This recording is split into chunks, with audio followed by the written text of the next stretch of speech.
Audience then, because we're all fairly nostalgic in terms of your music, is that a chance to play some other ones that you probably wouldn't normally put in your set? Possibly. Depends what it is. I mean, like last night we got around playing a few songs that we don't normally do. Violent Love and things like that, and also to play different arrangements of the songs. You know, a laid-back version of She Does It Right, for instance, which would go down really in our normal set. But last night it's a different kind of vibe. You get the chance to do something a bit different.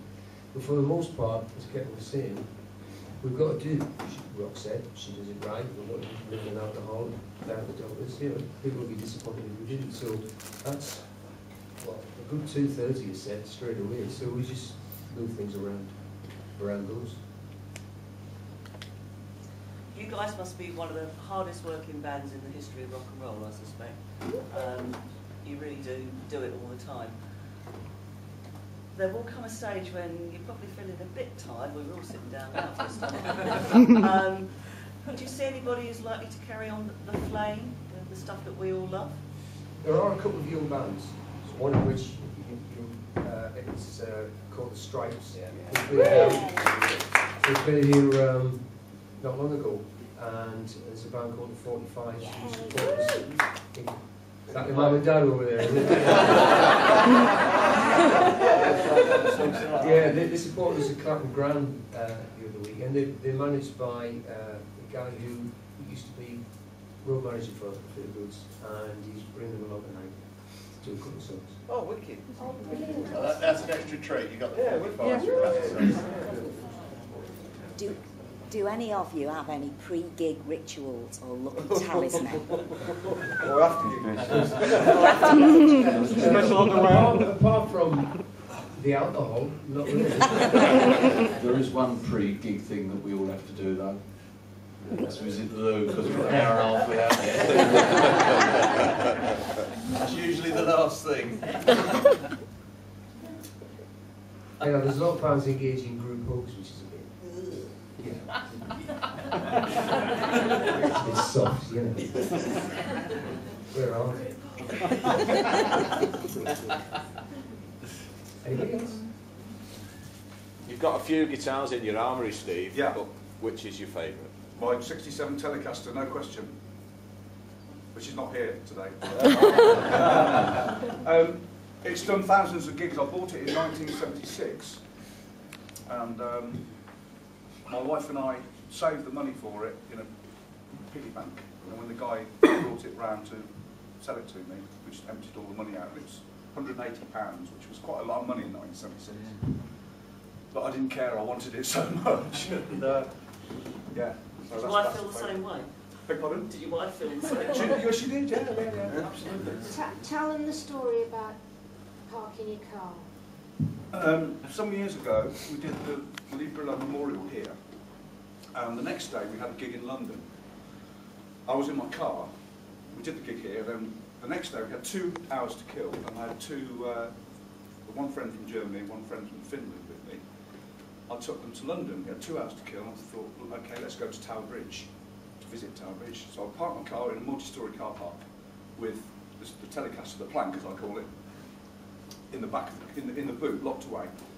Gabby from Germany had a suitcase, and I said, don't leave it in the car, I'll put it in the boot. So I opened the boot, and I saw something out of the corner of my eye, a guy in the room, in the car park, which was manned, by the way, broad daylight.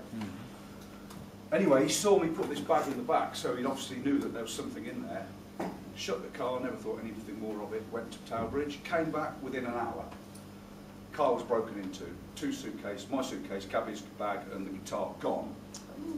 I was on the phone to my wife, and she broke up, she was in tears. And then, lo and behold, 10 yards away, there's the black bag that the guitar had been in, a leather bag.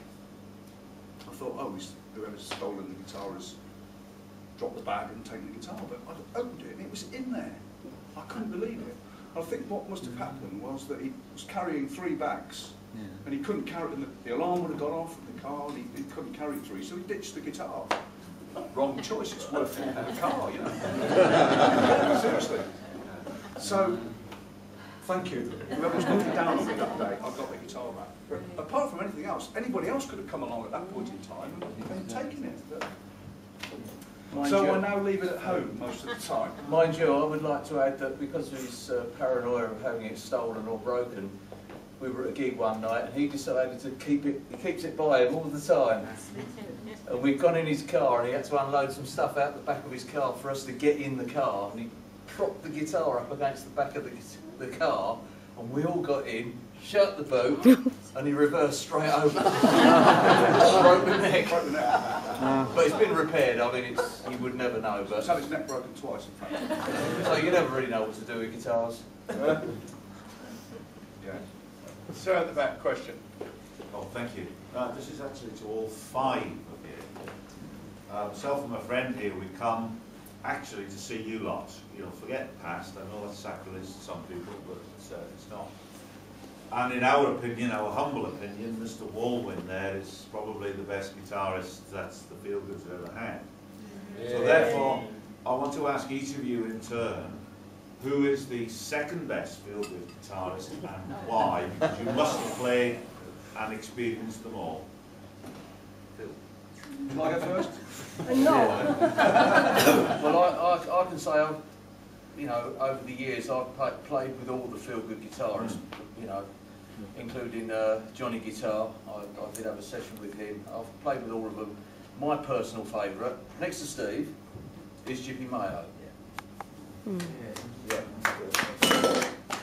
Who was a great guitar player, and he could play all kinds of music. You know, he really was a complete all-round guitarist. I mean, Wilco wrote some of the best songs and has his Wilco style, but Wilco just had his one style that he really sort of, that's his trademark, whereas Jippy was a real, you know, across-the-board guitarist, which a lot of Feelgood fans, of course, never really saw.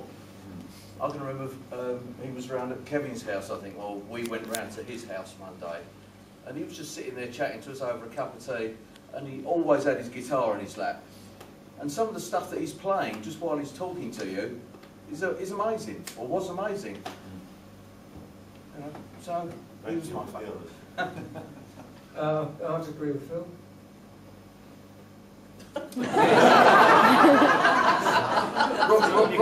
Robert had the fortune to do some quite long tours when he was in the Yardbirds, when Robert was with the Animals. They did. Yeah, we did a couple of British tours with the Yardbirds, an Australian tour, and a 6-week American tour when Jippy was with them. So I spent quite a bit of time with him. And apart from the fact that he was a great guitar player, he was a lovely fella. Yeah. As Phil said, the template for the Dr. Feelgood style was, you know, stamped by Wilco, and it's a very unique style. But Jippy was a much more versatile guitar player, and as he said, could range right across a whole lot of styles. So he gets my vote as well. Wilco gets my vote. Because he created that sound, and you hear him and you know it's him, and nobody else sounds like that. So that's my choice. And Mr. Morris? No, what they've said is what I always say. You know, Wilco created a template. Jippy was an inspirational and inspired virtuoso guitarist. But let's not forget Gordon Russell. You know, Gordon's a great player on the guitar. I mean, everybody that's been in the band has had something to offer. There have been no duffers, let's put it that way. I think what's important as well is that everybody had their own style to offer. You know, it hasn't just been getting somebody to copy what was happened before. And what about Mr. Fenwick? Because he's seen them from the management point of view.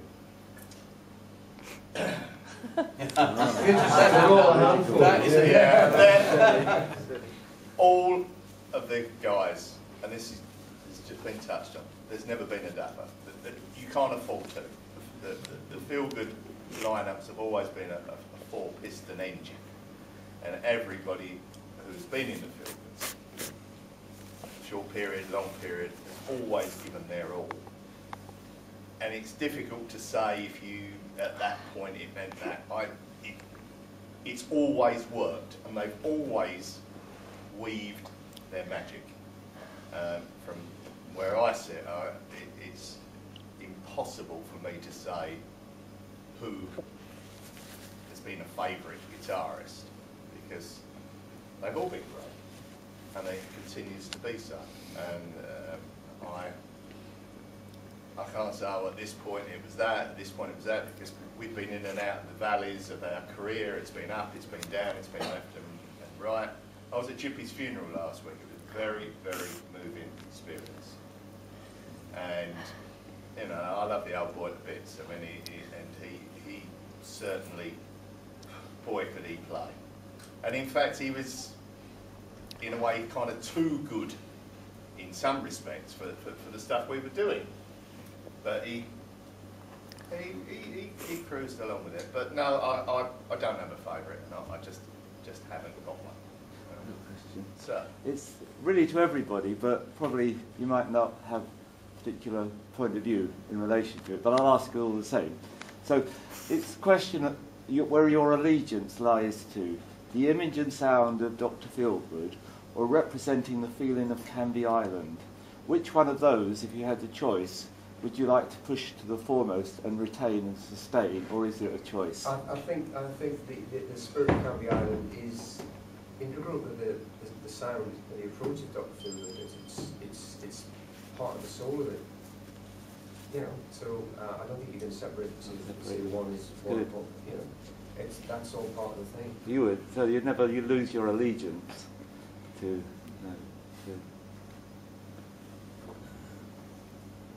Well, that's me.